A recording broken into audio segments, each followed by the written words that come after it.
Hello everyone and welcome to Fur and Fowl Silkies. Today I'm gonna make a short video. This is a bit of a special one today, showcasing our little bit of off-site land that we use for other rare breeds of poultry. This has been an absolute mess in the past and we're in the process of turning it into a little chicken sanctuary. So come this way and I'll take you on a quick tour of what it's looking like.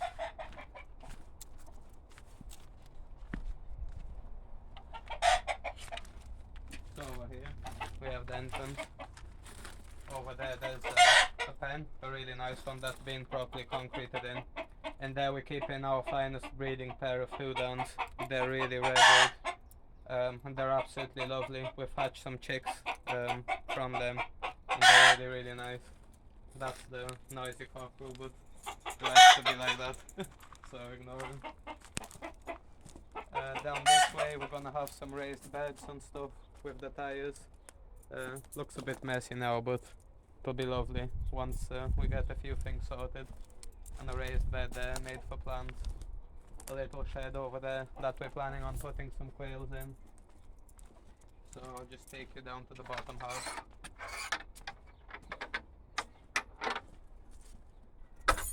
Oops. Right. So this is where we had the food and chicks in before. But now we've moved them into these ones that we've made. Now on this video mostly I wanted to focus on these two outdoor aviary or chicken coops, whatever you'd like to call them. We've made all of these from leftover building materials, and it goes to show if you recycle or upcycle materials you can achieve great things. Like everything here is reused gates, reused wooden posts. All of this I've made myself. The structure of these outdoor coops are actually easier than you might think. First of all, you're gonna want to measure out roughly the size that you want them to be, and then just get some, reasonably solid posts. And more or less I've just measured everything out, dug down into the ground, dug a little channel of where the fence is gonna be, which in my case I've used, panels with mesh on them, and as well as Harris fencing, which is a bit like a metally meshy thing that's mostly used on like construction sites and things like that. But they are really good. They're all dug down and buried underground, which makes them rat and fox proof. And all of these posts are cemented in, concreted in, as well as the fencing that we've dug all the way down. So all along the outside of the perimeter we've done this. And then we've used some of this netting. This netting keeps any wild birds out, which obviously will highly decrease the risk of bird flu outbreaks, which of course, if you're in the chicken world, you know how much you want to stay away from that risk. So all of the tops fitted with this. The top also has a bit of that mesh and a bit of wire mesh, which will keep foxes and most predators out. But obviously if you are in a country where you get bears and things like that, maybe this won't be enough, so you'll want to go for something a bit more heavy duty. But obviously we're in the United Kingdom, so this does just fine for us, as the most we get is foxes. The size of the hole that we have in the UK, it's 25 millimeters, as that were the latest regulations from DEFRA, which regulates animal keeping in the UK. So everything's compliant and it's really well made. And all of this cost us pretty much nothing. The only things that we paid for being cement bags and, well, manual labor, but obviously we don't pay ourselves for that, do we? So I'll take you into this one first. This first pen here we want to use to keep cockerels in, like the ones that we don't really need. Some people are a bit cruel when they have spare cockerels and they'll just kill us, but we thought if we're building these out of leftover materials that we have, then why not make an extra pen to have here just to keep them in by the time we manage to sell them as pets, hopefully, to interested buyers. So just try and get in here.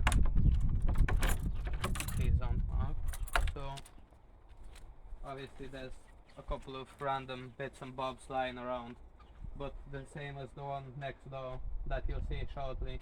I want to turn this one into an area that's covered potentially with plastic or buy wooden panels to shelter the chickens from rain and wind, and just make a nice little sleeping area inside for them.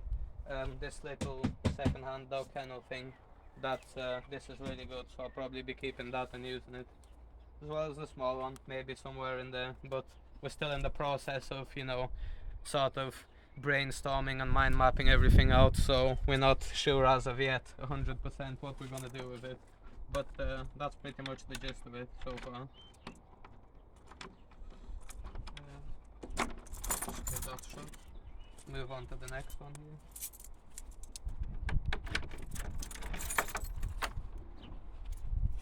Now this is where we've moved the Houdan chicks into. I've got a nice little grassed area here for them.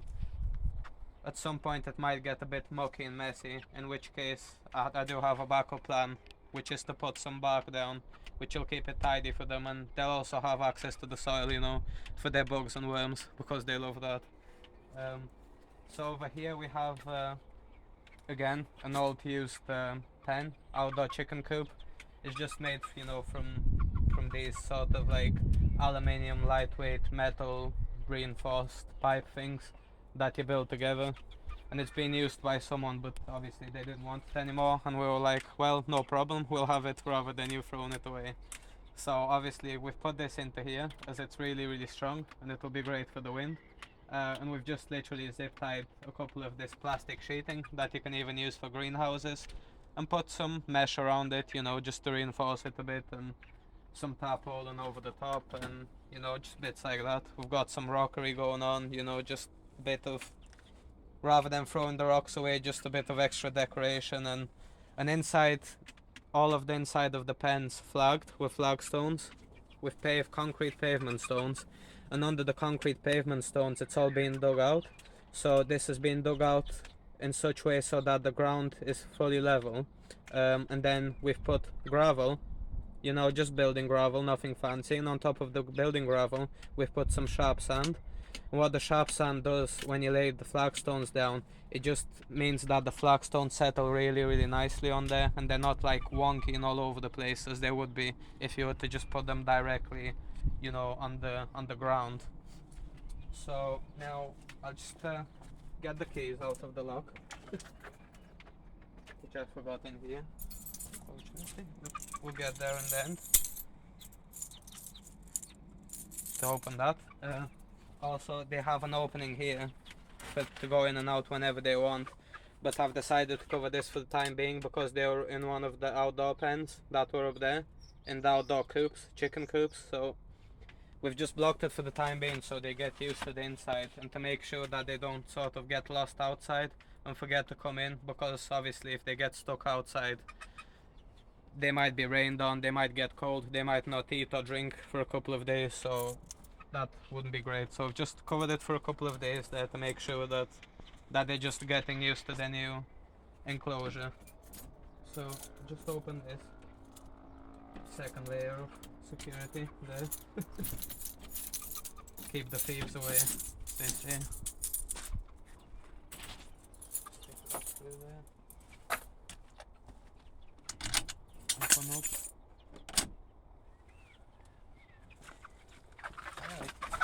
So just come in here. We have our Houdan chicks absolutely everywhere, as you can see, going wild. Over here we've built our own roosting bars on this far end.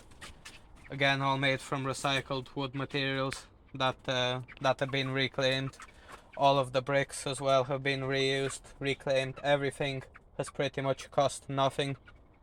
And all you need is just have a bit of imagination, inspiration, just a little bit of hard work, and elbow grease, as the British say, and you'll get there in the end.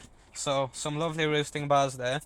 Obviously the plastic material on the inside to keep the weather outside, like the wind and rain and what have you, and it's all been secured down with bricks, a border of bricks, which keeps everything in nice and tidy. And then it's also been all zip tied everywhere, just to keep it connected to this mesh that we've installed.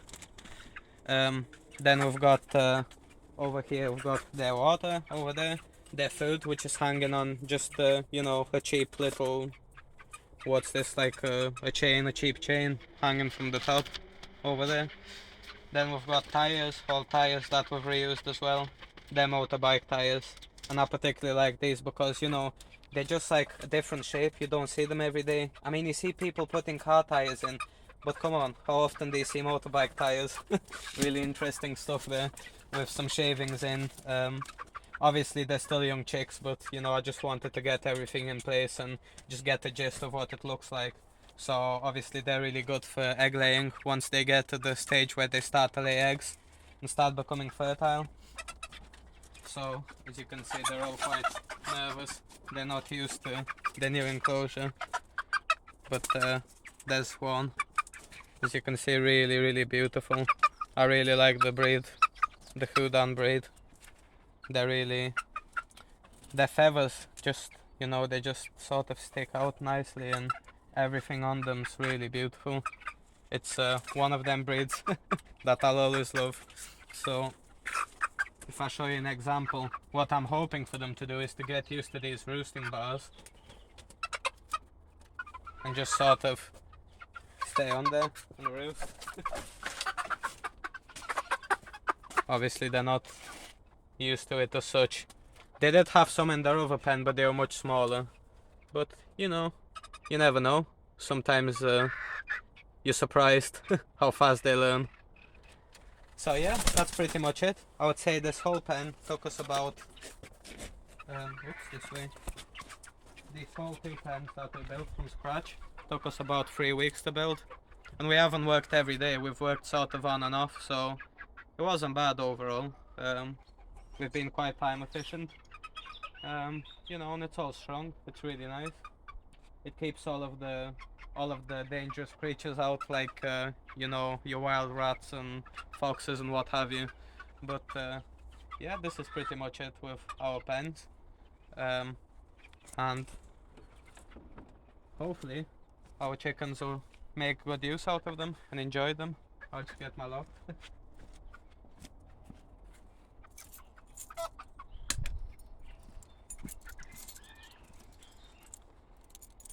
Just lock this up.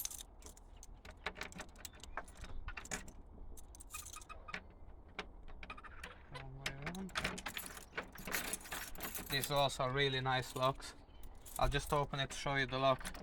We did buy these, but you know, I do find them really nice.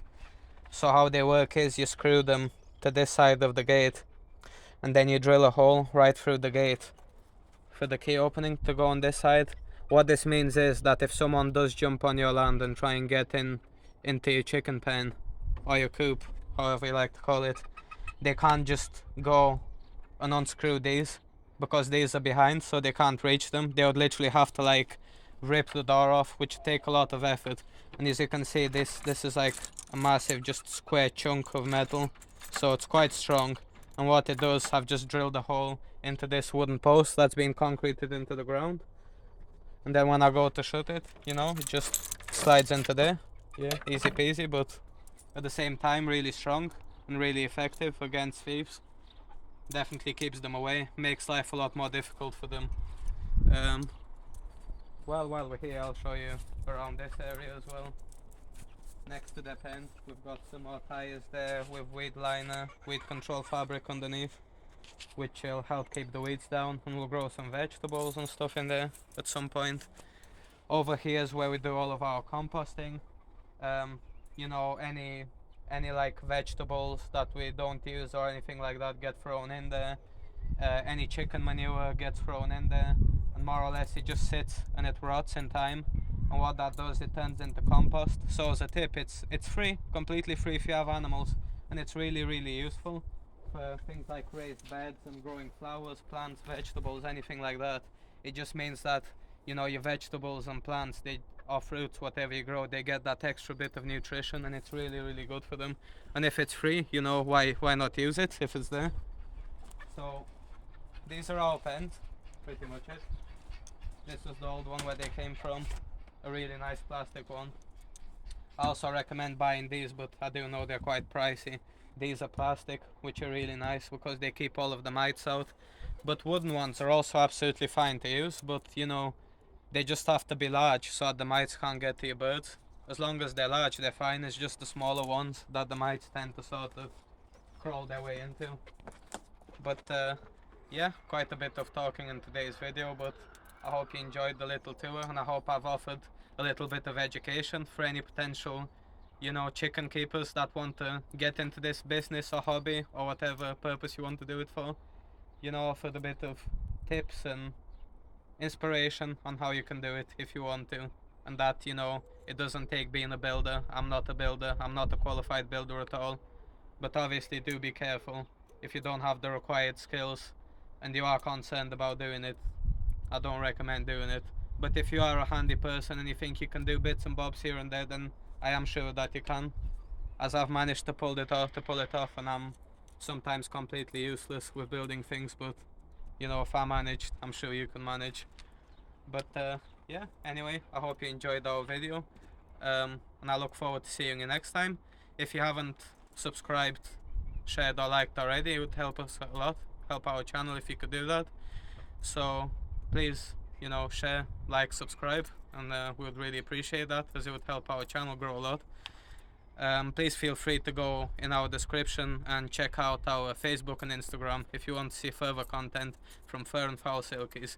Thank you very much. It's been a pleasure having you here today with us on this tour, and we hope to see you next time. See you later. Bye.